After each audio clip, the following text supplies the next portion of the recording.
Haven't seen him. Did he go through practice? I haven't seen him. Do you have any idea of what the outlook is for him? I haven't seen him or spoken to him.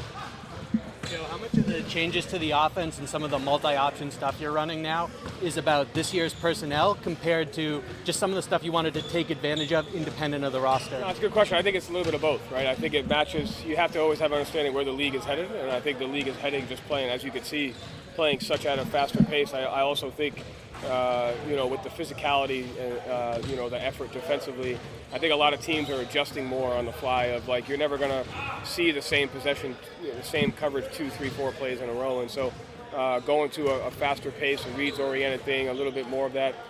So it matches our personnel, but it's also, I think, kind of where the league is headed. And it's another way to try to be impactful. Joe, I know you guys are okay with more fouls this year, but Sam does a really good job of defending without fouling, like just whether it's in space or helping over in those spots. What about, him in particular, like what he's worked on or whatever, makes him able to do that? Yeah, he's always been good at that. I think he has. He's just very disciplined, but he does a good job of not giving up angles. I think, ball handlers today do a great job of taking advantage of space, taking advantage of angles, and Sam's a guy that does a good job of controlling both of those. He controls the space, controls the angles of the individual defense, and he's able to kind of stay in front and show his hand.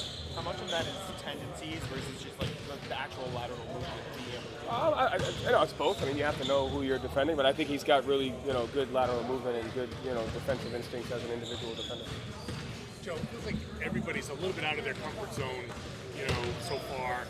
I know short term, maybe that makes things a little bit kind of difficult, but medium, long term, how do you see that kind of benefiting everybody? Yeah, we should be out of our comfort zone. I mean, it's a new group playing a different way on both ends of the floor, a completely different roster.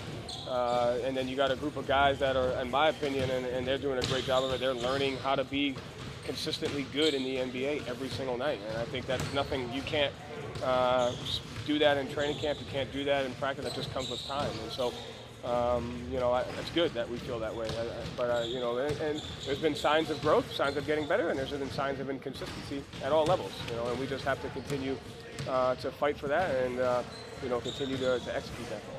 Also for you, because you're coaching to win games, but also there's an understanding that maybe sometimes maybe the long term is more beneficial to. No, I mean, everything comes to the process of, did we put ourselves in position to win the game? Like, again, a win or a loss shouldn't dictate your perspective on whether you executed those things. And, after last game, like, we gave up 10 more shots.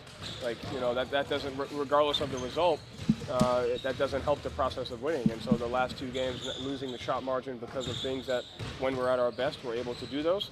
We're 1-1, and they happened in both. So to me, it's more about, like, are we executing the things that we need to execute? Are we sticking to the process of winning? And how do we go about being as consistent as we can in those things? What did you see from Chris in the game when he got out there, and how has he handled obviously taking a smaller role and backseat to some other guys? Yeah, I mean, I think he's handled it well. I think he has an understanding of he could play at any given night. He has an understanding that when he's in there, it's his job to impact winning.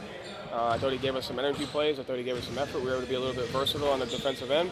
And it's always hard for a guy that hasn't played in a lot of games to go in and have to execute, at game speed. And I thought he did that for us. So it's a credit to him, especially being in the league for as long as he has. And at the same time, it just validates, like, anybody could help win at any time, and we all have to be ready to do that.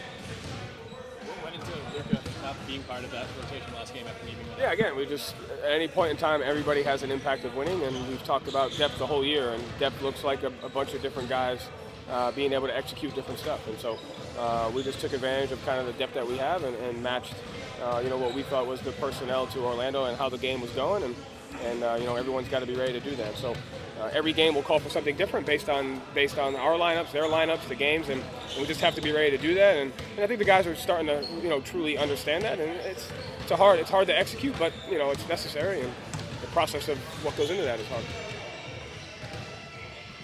Thank you.